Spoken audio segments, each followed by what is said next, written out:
পশ্চিমবঙ্গের রাজনৈতিক অঙ্গনে বড় ধরনের পরিবর্তনের ইঙ্গিত মিলেছে সাম্প্রতিক বিধানসভা নির্বাচনের ফলাফলে। দীর্ঘদিনের শাসক দল তৃণমূল কংগ্রেসের শক্ত মাটিতে এবার বড় ধাক্কা দিয়েছে ভারতীয় জনতা পার্টি, যা রাজ্যের ক্ষমতার ভারসাম্যে এক নাটকীয় পরিবর্তন এনে দিয়েছে।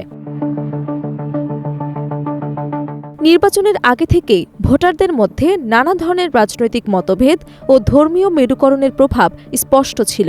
ভারতের রাজধানী নয়াদিল্লিতে গৃহকর্মীর কাজ করা সীমা দাসের মতো অনেক ভোটাররাই ভোট দিতে নিজের গ্রামে ফিরেছেন দীর্ঘ যাত্রা পেরিয়ে।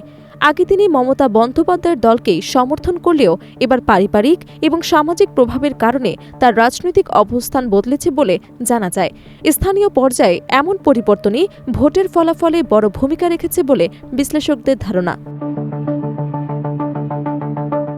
সোমবার ঘোষিত ফলাফলে দেখা যায় ২৯৪ আসনের মধ্যে বিজেপি ২০০টিরও বেশি আসনে এগিয়ে বা জয়ী হয়েছে। অন্যদিকে তৃণমূল কংগ্রেস ৮০টির কাছাকাছি আসনে সীমাবদ্ধ থাকে। এই ফলাফলকে রাজ্যের রাজনৈতিক ইতিহাসে অন্যতম বড় পরিবর্তন হিসেবে দেখা হচ্ছে। যেখানে একসময় বিজেপি ছিল প্রান্তিক শক্তি, সেখানে এখন তারা শাসন ক্ষমতার কাছাকাছি পৌঁছে গেছে।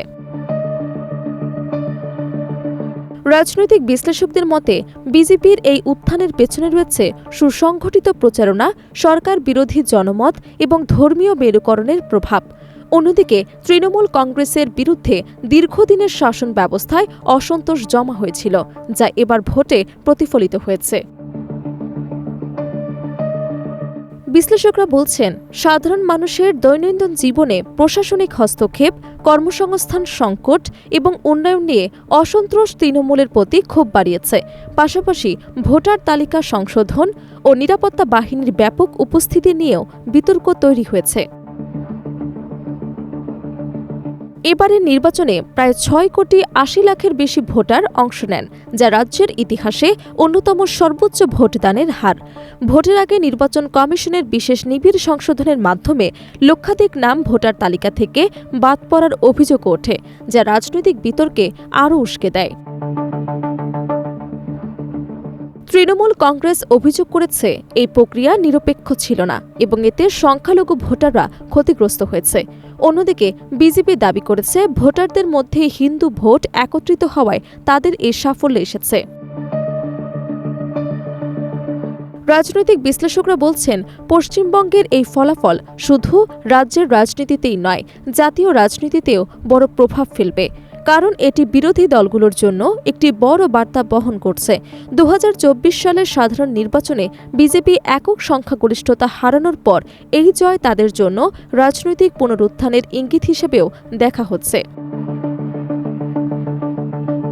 তৃণমূল নেত্রী মমতা বন্দ্যোপাধ্যায় ভোটের ফল ঘোষণার সময় দলীয় কর্মীদের শান্ত থাকার আহ্বান জানান এবং গণনা শেষ হওয়া না পর্যন্ত সতর্ক থাকার নির্দেশ দেন। তিনি অভিযোগ করেন, কেন্দ্রীয় বাহিনীর অতিরিক্ত ব্যবহার ভোট প্রক্রিয়াকে প্রভাবিত করেছে। অন্যদিকে বিজেপি নেতা শুভেন্দু অধিকারী এই জয়কে জনতার রায় বলে অবহিত করেন এবং দাবি করেন হিন্দু ভোটারদের একত্রিতকরণই এই পরিবর্তনের মূল কারণ। রাজনৈতিক বিশ্লেষকদের মতে পশ্চিমবঙ্গ এখন এক নতুন রাজনৈতিক অধ্যায়ে প্রবেশ করেছে। তৃণমূলের জন্য এটি বড় ধাক্কা হলেও বিজেপির জন্য এটি ভবিষ্যৎ ক্ষমতার সম্ভাবনার দরজা খুলে দিয়েছে। তবে এই পরিবর্তন কতটা স্থায়ী হবে তা হয়তো সময় বলে দেবে।